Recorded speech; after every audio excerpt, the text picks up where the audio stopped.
मेरे पास क्यों नहीं है? मैंने बहुत 3 दिन हो मेरे लड़के को कोई ढूंढ के क्यों नहीं ला रहा है? कहाँ पे बैठ रहा है वो? कहाँ पे परेशानी में बैठा होगा वो? मेरे को याद नहीं कर रहा, उसको मेरी याद नहीं आ रही है। जी, यहाँ बुराड़ी में अभी देखा गया है कि 2 महीने के अंदर ऐसे ही 2 बड़े घटना हुए हैं जिसमें अनहोनी की आशंका क्या अनहोनी हुआ है। ऐसे घटना पर प्रशासन का चुप रहना कितना उचित स्वाभाविक है। देखिए, मुझे लगता है कि लगातार 7वीं घटना है पूरी कॉन्स्टिट्यूंसी की बात करें। अभी कुछ दिन पहले मिलन विहार में घटना हुई थी, जो बड़ा ही हृदय विदारक घटना थी। मैंने रात में भी एसएचओ से और एसीपी से दोनों से बोला था कि इसको शक्ति से लिया जाए, कोई भी किसी भी तरह से इस घटना को ऐसे नजरअंदाज नहीं किया जाए कि ये रूटीन हैबिट, रूटीन घटना है। मैं अब एसएचओ से बात किया हूँ, मैं भी डीसीपी से बात कर रहा था, वो किसी मीटिंग में बैठा, मैं डीसीपी से भी बात कर रहा हूँ कि इसको जितनी भी तेजी से हो सके इसको संज्ञान में ले और इस पर कार्रवाई करे। सर, यहाँ पर इस घटना के बाद देखा गया है कि जैसे कादी बिहार में भी हुआ था, 2 दिन 3 दिन तक पुलिस चुप बैठे रहते हैं, उसके बाद जब कार्रवाई करते हैं तो वो उनके हाथ कुछ नहीं लगता है, कुछ अनहोनी हो जाता है। मैं सहमत हूँ, मैं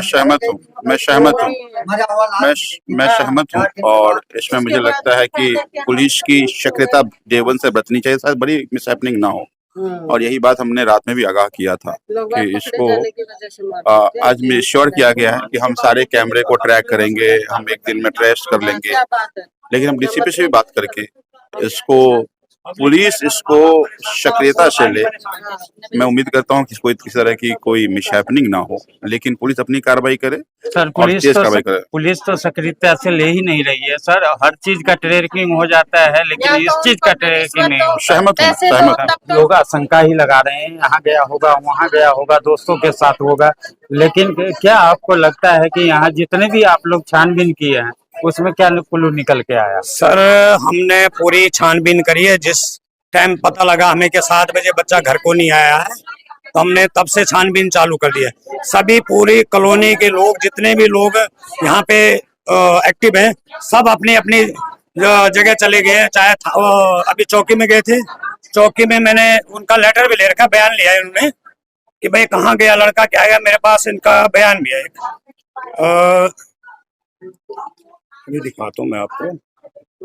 जबकि वो मेरे को ये बयान नहीं दे रहे थे, ये बयान की कॉपी नहीं दे रहे थे।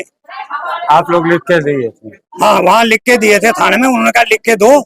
और हम ये चौकी बुराड़ी हॉस्पिटल में एक चौकी खुली है, उसमें गए थे। उन्होंने हमने हमारे पास यहाँ पीसीआर भी कोई नहीं आई। जिस दिन हमने कॉल करी है पहले दिन में 14 तारीख को, हमारे पास पीसीआर नहीं आई। पीसीआर ने हमें वहाँ चौकी में बुलाया कि आप चौकी में आ जाओ, यहाँ बुराड़ी में चौकी नहीं खुली हुई, चौकी खुली है हॉस्पिटल के अंदर, वहाँ बुलाया हमें। उसके बाद हमने कई लड़कों ने यहाँ हमने छानबीन करा, कल सारे दिन भर छानबीन करते, लेकिन कुछ उम्मीद नहीं निकल आती है। कल हमने एक सुबह के टाइम पे हमारी कुछ महिलाएं गई हैं और बिरयानी वाले से पता लगा है कि वो कहता है कि मेरा दोस्त है जी। तो उसने फोटो देखते ही बता दी कि मेरा दोस्त है जी।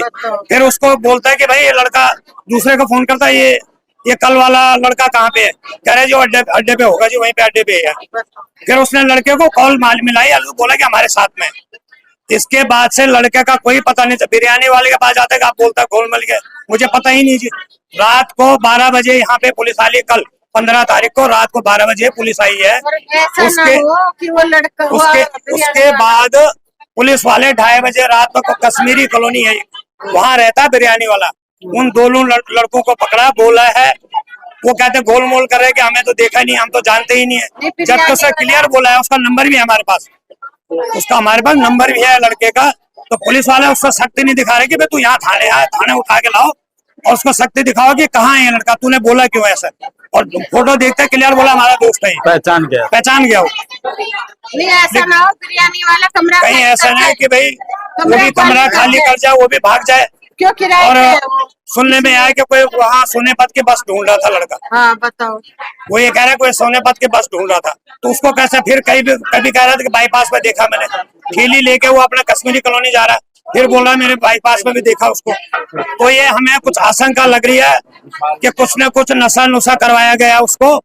और लड़के का बात ऐसा कुछ नहीं है कि जो ज्यादा कैश हो गया और कुछ होगा, उसको कुछ ऐसा नहीं है। चाहे बाकी परिवार भी वैसा नहीं है। बाकी लड़का जाने जी हम ज्यादा कुछ ऐसे बोल नहीं सकते कि कोई गेम भी देखे, हमने गेम भी नहीं खेलता लड़का, कोई मैसेज भी नहीं है इंस्टाग्राम फेसबुक किसी व्हाट्सएप पे कोई मैसेज नहीं है, कोई कॉल नहीं है कि कॉल करियो मैं आ रहा हूँ जी, ऐसे भी कोई कॉल नहीं है। ऐसा कोई कॉल आया है दूसरे की तरफ हाँ से? कोई बतेरे कॉल आई है इसमें कि भाई अभी एक सुबह से ये कॉल आ रही है, कॉल क्या आ रही है, वो कॉल मारती है करे रॉन्ग नंबर, अपने आप कॉल मारती है करे मैं पौड़ी से बोल रही हूँ, और वो बोलने वाले बिहार के, अब भाषा बिहार के, वो गढ़वाल की बाढ़ की भाषा नहीं है। जो लेडीज बोल रही है उसको भी हम ट्रेस में डाल रहे हैं, दे रहे हैं उनको पुलिस वालों को, लेकिन दे रहे हैं पर वो कुछ कर ही नहीं रहे, तो करेंगे क्या हम तो हाथ खड़े लेके, कोई कह रहे थाने आ जाओ, कोई कह रहे यहाँ थाना जाके हम करेंगे क्या, हमें तो हमारा बच्चा चाहिए, तुम यहाँ आओ ना हमारे साथ में चलो, हम ढूंढने के लिए तैयार हैं, जहाँ चलना तैयार हैं जाने के लिए, हम तो ये कह रहे हैं। और ये दादी के और माँ के तो बुरा हाल है, रात भर 3 दिन से तीसरा दिन आज पानी भी बड़ी जबरदस्ती दे रहे हैं हम उनको, कुछ खा नहीं रहे पी नहीं रहे, कल के कोई मिसहैपनिंग हो गई है तो कौन जिम्मेदार रहेगा, दिल्ली पुलिस जिम्मेदार रहेगी इस चीज की, हम तो क्लियर करें इसको, बुराड़ी थाना इसका जिम्मेदार रहेगा, अगर मिसहैपनिंग कुछ होएगा तो बुराड़ी थाना इसका जिम्मेदार रहेगा, हम तो क्लियर बोलते हैं, हम नहीं छोड़ेंगे नहीं, हम पूरे बुराड़ी थाने पे ऐसे प्रदर्शन करेंगे जो आज तक होता नहीं तो कल सारे gents ladies Phoolbagh Pradeep Bihar Shastri park Uttarakhand सारे हम जाएंगे और थाने का घेराव करेंगे, बच्चा किसी के साथ भी कुछ भी हो सकता है,